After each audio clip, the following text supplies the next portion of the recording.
Hello and welcome to today's video. Today I'm getting you another guide from Project Diablo 2 Season 12 closed beta.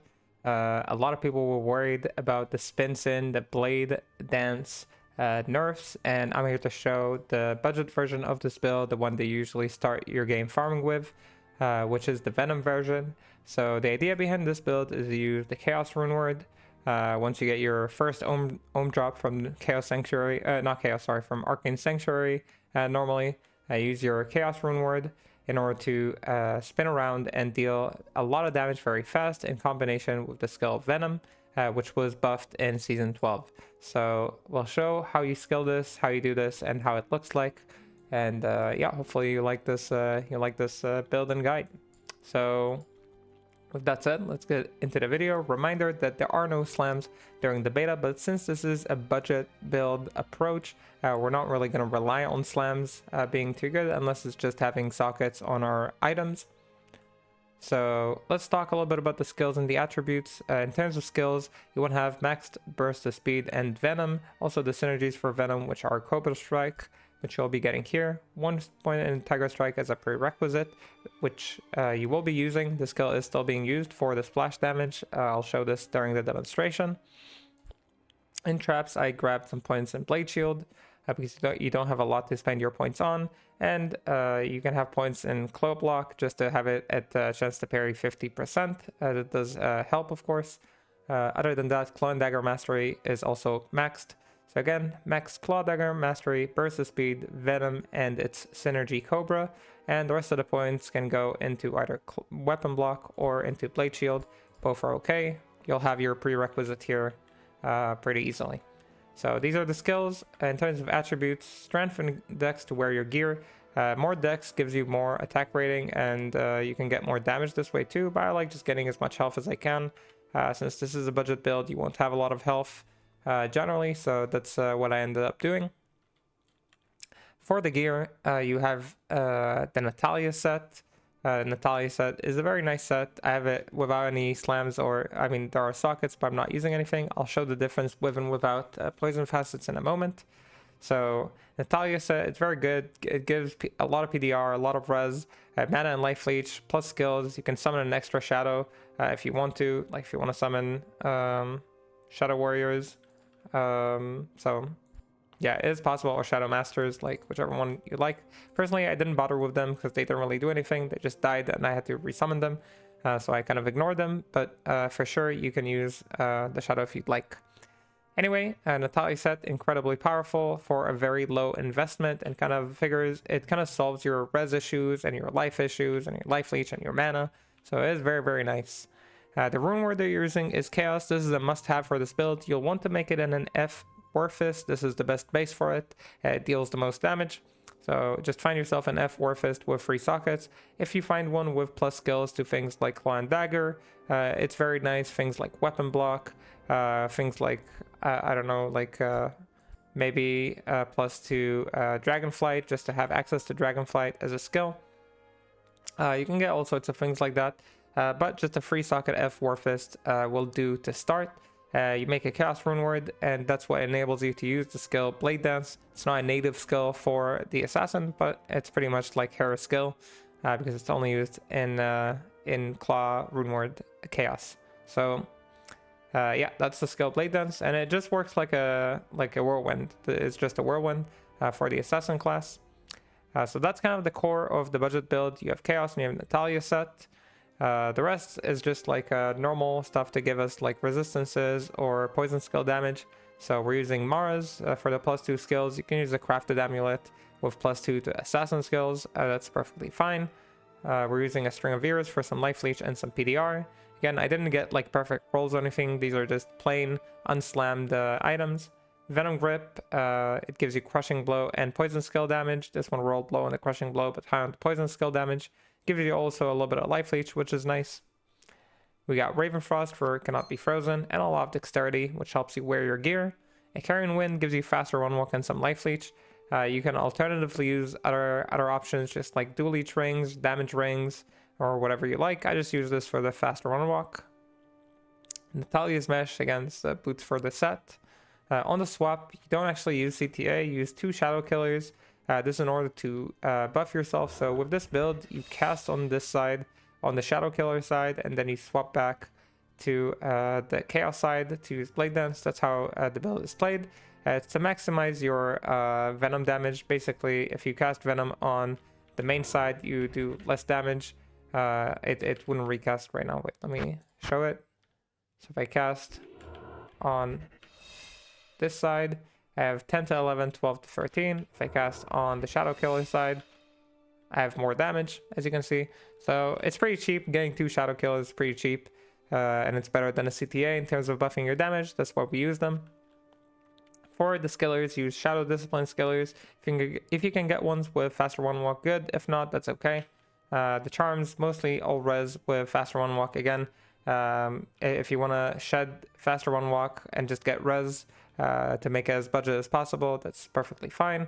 For the LC, I'm just using a poison, large charm, again, no FHR, no life or something like that. Torchin and Annie. And yeah, that's the idea of the build. For the merc, using a vigor merc, try to make her as tanky as possible. Try to give her some life leech and some attack speed. I actually forgot to upgrade this when making her. So make sure to upgrade her weapon, pull, lum, and yep, okay, much better. So you want to have a plus spitter for the lower res, but generally speaking, for the most part, she doesn't do anything. She just runs around and gives you haste. You can give her other rune words like ice for the freeze, so she stays a little bit safer. You can give her other rune words too, like zenith for resistances if you want to invest a lot. But for the budget version, a plus spitter will do. Just some survivability gear with PDR and life leech will be enough for her to stay alive. So that's the general idea. That's what we're doing with her. Now let's go into a map and just show how this does. This is a build that you'll mostly be using in tier 1 and tier 2 maps. That's where it excels. But generally speaking, it can go into tier 3s once you get like a little bit extra gear and you step outside from the budget version. As you can see, you're basically spinning around and everything full spray to your damage.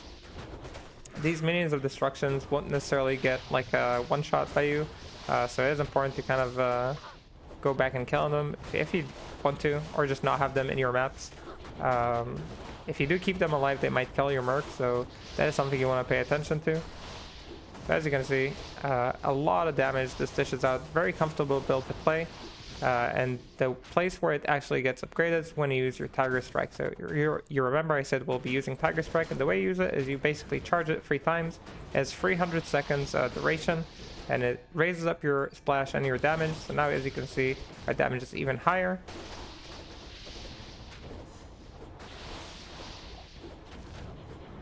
It's now even stronger. And that's your general approach for this build. You can kill bosses with this build, of course, if you want to. I personally like to skip them just because it takes a little bit of time. But you, of course, could do it. If she'll be on this side, I'll show it for sure. And after that, we'll show what it looks like once you put on some poison facets. I saved some random poison facets, not perfect ones, to just keep true to the budget aspect. So as you can see, in terms of boss damage, you can definitely hit her. I think our girl died. Yeah, she doesn't like the minions of destructions at all. I mean, I don't like them either.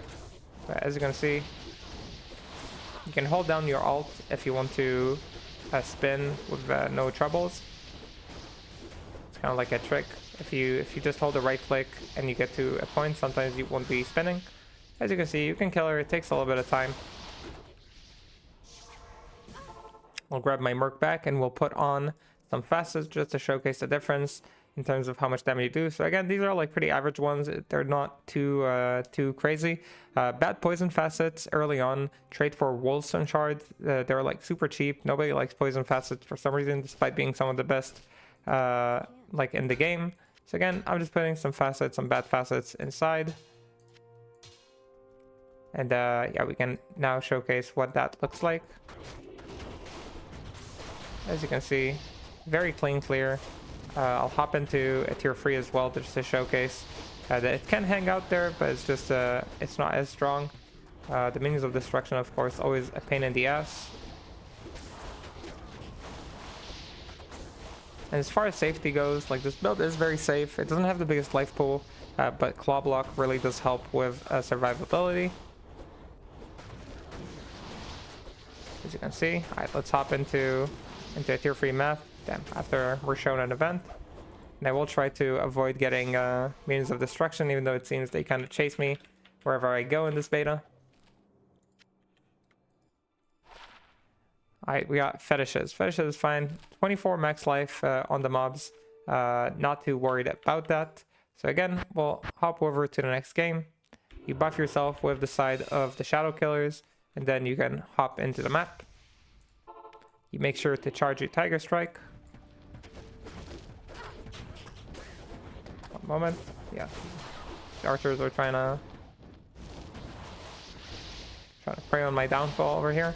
So even with the 24 max life, you can see most things will just die in one spin.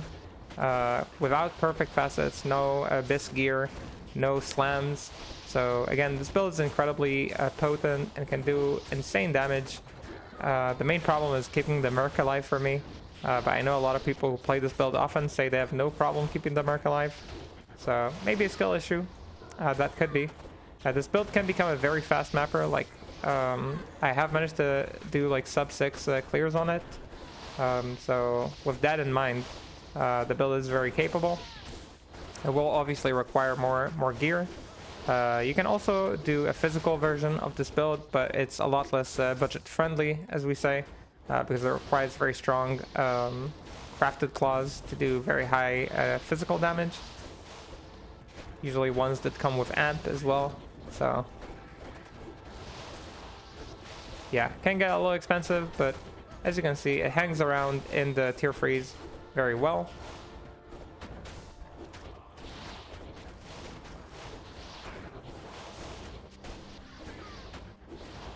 Yeah, we don't need to do the full map, but I just wanted to kind of show they can do both with a pretty budgety setup with no slams outside of like some sockets.